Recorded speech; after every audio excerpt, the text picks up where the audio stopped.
자녀를 키우며 밤잠을 설치던 그 순간들을 기억하십니까? 아이가 좋은 대학에 가기를 바라고 안정적인 직장을 갖기를 소망하며 모든 것을 희생해왔던 부모의 마음을 말입니다. 그런데 어느 순간 깨닫게 됩니다. 내 아이의 미래가 우리 가정의 경제적 여건에 따라 크게 달라진다는 현실을 말입니다. 이것은 비단 한 가정만의 문제가 아닙니다. 우리 사회 전체가 마주하고 있는 깊은 고민입니다. 대학 진학에서부터 취업에 이르기까지 부모의 경제력이 자녀의 인생 행로를 좌우하는 현상이 점점 뚜렷해지고 있습니다. 하지만 절망하지 마십시오. 이 문제를 인식하는 것이 바로 해결의 첫걸음이며 여전히 우리에게는 희망의 여지가 남아 있습니다. 오늘은 이러한 현실을 직시하면서도 희망을 잃지 않고 나아갈 수 있는 방법들을 함께 모색해보고자 합니다. 교육 기회의 불평등과 그 깊은 뿌리. 우리나라 교육제도는 표면적으로는 모든 아이들에게 동등한 기회를 제공하는 것처럼 보입니다. 하지만 현실은 그리 간단하지 않습니다. 같은 교실에 앉아 있어도 아이들이 받는 교육의 질과 범위는 가정의 경제적 배경에 따라 현저한 차이를 보입니다. 사교육비 지출 규모가 이를 단적으로 보여줍니다. 경제적 여유가 있는 가정의 자녀들은 어릴 때부터 다양한 학원과 과외를 통해 선행학습을 하고 특기를 개발하며 국제적 경험까지 쌓아갑니다. 반면 경제적으로 어려운 가정의 자녀들은 공교육에만 의존할 수밖에 없는 상황입니다. 이러한 격차는 단순히 성적의 차이로만 나타나는 것이 아닙니다. 문화적 자본의 축적, 사회적 네트워크의 형성, 자신감과 도전 정신의 배양 등 보이지 않는 영역에서도 큰 차이를 만들어냅니다. 하지만 여기서 중요한 것은 경제적 여건이 모든 것을 결정하지는 않는다는 사실입니다. 부모의 관심과 사랑, 올바른 가치관의 전수, 끈기와 인내심의 교육은 돈으로 살 수 없는 소중한 자산입니다. 대학 진학의 현실과 새로운 가능성. 대학 입시에서 경제력의 영향은 더욱 직접적으로 나타납니다. 명문대 진학률을 지역별, 소득 수준별로 분석해보면 뚜렷한 격차를 확인할 수 있습니다. 강남의 특목고와 지방의 일반고 사이의 차이, 고소득층과 저소득층 자녀들의 대학 진학률 차이는 우리 사회의 현주소를 보여줍니다. 하지만 이런 현실 속에서도 희망의 씨앗들이 자라고 있습니다. 정부의 국가장학금 제도 확대, 대학의 사회적 배려 대상자 전형 확대, 지역인재 선발 확대 등은 경제적 격차를 줄이려는 노력의 결실입니다. 더 중요한 것은 대학의 의미 자체가 변화하고 있다는 점입니다. 전통적인 명문대 중심의 사고에서 벗어나 실용적 교육과 전문성을 중시하는 패러다임으로 전환되고 있습니다.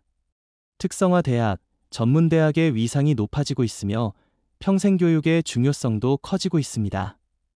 중년 부모 세대인 여러분들께서는 자녀에게 명문대 진학보다는 자신의 적성과 꿈을 찾아가는 과정의 중요성을 알려주시기 바랍니다. 대학은 목적이 아니라 수단이며 진정한 교육의 가치는 타인과의 비교가 아닌 자아 실현에 있음을 깨닫게 해주시기 바랍니다. 취업 시장의 변화와 새로운 기준. 취업 시장에서 부모의 경제력이 미치는 영향은 더욱 복합적입니다. 인턴십 기회, 해외 연수 경험, 각종 자격증 취득, 어학 실력 향상 등 취업 준비 과정에서 필요한 모든 것들이 비용과 직결되어 있습니다. 특히 대기업 취업을 위한 스펙 쌓기는 상당한 경제적 부담을 수반합니다. 토익 점수 향상을 위한 어학 연수, 각종 공모전 참여, 해외 봉사활동 등은 모두 비용이 들어가는 활동들입니다. 하지만 취업 시장 역시 변화하고 있습니다. 최근 많은 기업들이 스펙보다는 실무 능력과 창의성을 중시하는 채용 방식으로 전환하고 있습니다. 블라인드 채용, 직무 중심 채용 등은 출신 배경보다는 개인의 역량을 평가하려는 노력입니다. 또한 창업과 프리랜서, 1인 기업 등 새로운 형태의 일자리가 늘어나면서 전통적인 취업 경로에만 의존할 필요가 없어졌습니다. 개인의 창의성과 전문성만 있다면 경제적 배경과 관계없이 성공할 수 있는 기회가 많아진 것입니다. 부모 역할의 재정의. 경제적 여건이 제한적인 상황에서 부모가 할 수 있는 가장 중요한 역할은 무엇일까요? 그것은 바로 자녀에게 올바른 가치관과 삶의 태도를 심어주는 것입니다. 성공의 기준을 다시 정의해 주시기 바랍니다. 남들과의 비교가 아닌 자신만의 성취를 추구하도록, 물질적 풍요보다는 정신적 만족을 우선시하도록, 경쟁보다는 협력의 가치를 이해하도록 이끌어 주시기 바랍니다. 또한 자녀의 작은 노력과 성취를 인정하고 격려해 주시기 바랍니다. 경제적으로 많은 것을 해줄 수 없을 때일수록 정서적 지지와 믿음이 더욱 소중합니다.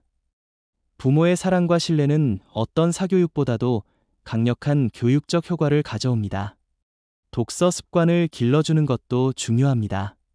도서관을 적극 활용하고 함께 책을 읽으며 토론하는 시간을 가져보시기 바랍니다. 책은 가장 저렴하면서도 효과적인 교육 도구입니다. 공교육의 잠재력 활용. 공교육에 대한 불신이 사교육 의존도를 높이는 악순환을 만들고 있습니다. 하지만 공교육의 질이 지속적으로 개선되고 있으며 다양한 교육 프로그램들이 무료로 제공되고 있습니다. 방과 후 학교 프로그램, 학교 동아리 활동, 각종 경시대회, 봉사활동 등을 적극 활용하시기 바랍니다. 이러한 활동들은 비용 부담 없이 자녀의 잠재력을 개발할 수 있는 좋은 기회입니다. 또한 지역사회의 교육 자원도 적극 활용하시기 바랍니다. 도서관의 문화 강좌, 평생학습관의 프로그램, 문화센터의 강의 등은 경제적 부담 없이 양질의 교육을 받을 수 있는 기회를 제공합니다.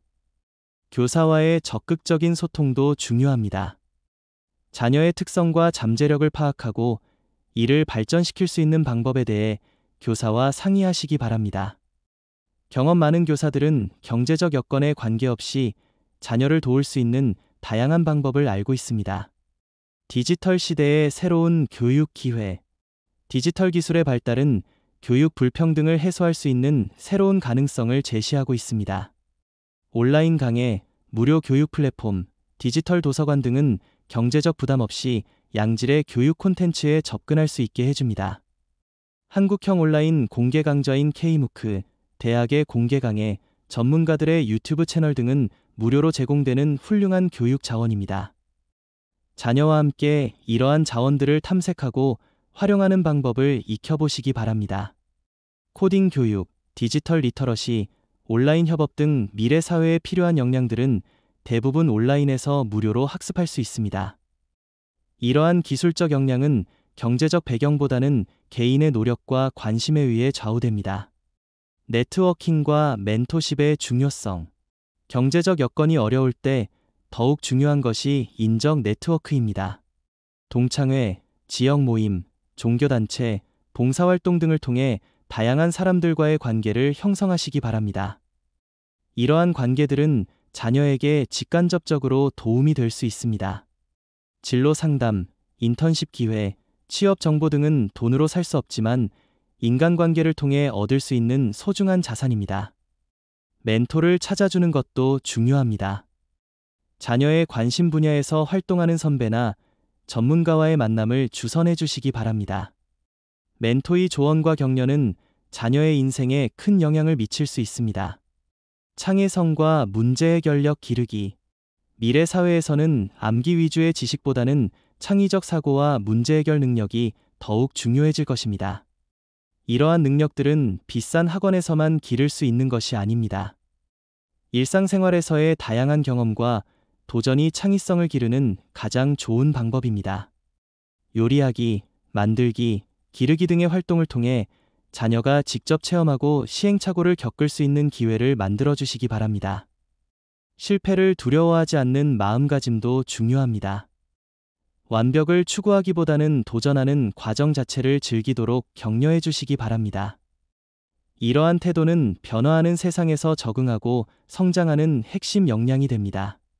사회적 책임감과 공동체 의식. 경제적으로 어려운 상황에서 자란 아이들이 오히려 더 강한 사회적 책임감과 공동체 의식을 갖게 되는 경우가 많습니다. 이는 매우 소중한 자산입니다. 봉사활동, 사회참여, 약자에 대한 배려 등을 통해 자녀가 사회적 가치를 내재화하도록 도와주시기 바랍니다. 이러한 가치관은 개인의 성공뿐만 아니라 사회 전체의 발전에도 기여합니다. 또한 경제적 어려움을 극복하는 과정에서 얻은 경험과